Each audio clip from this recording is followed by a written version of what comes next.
Hi, everybody. God bless you.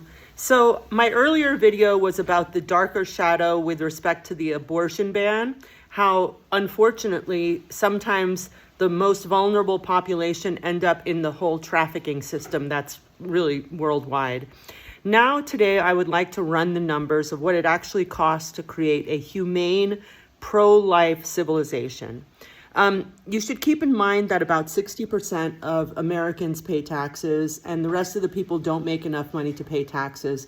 And the children that would have been born but are not being born because of abortion in this scenario would be born, and they would come primarily from the 40% that are not taxpayers. So there are some costs that society has to bear, and I wanted to share the numbers. I spent quite a bit of time with ChatGPT really going through abortion statistics, adoption statistics, foster care statistics. So I very carefully compiled some numbers.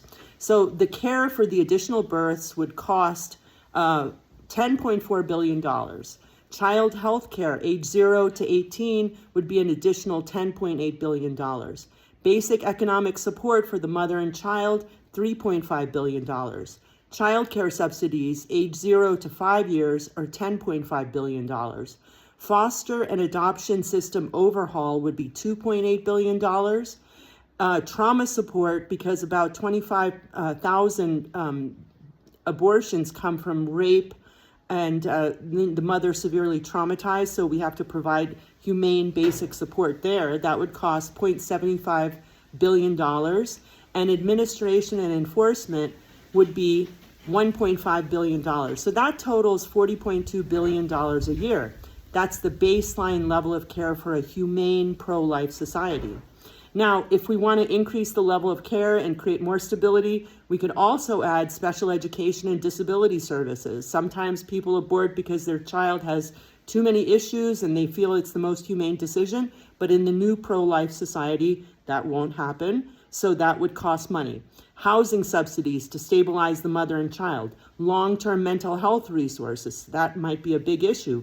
Higher education support. Local community programs and incentives for adoption and foster care preparation would increase that number to $60 to $80 billion a year.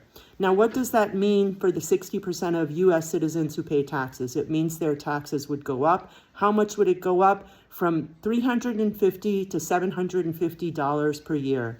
And since children who end up in the care system end up often, sadly, repeating the cycle, year by year, that number would go up. So those are the actual costs to consider when creating a pro-life society. I just wanted you to take that into your heart and think about it deeply. God bless you.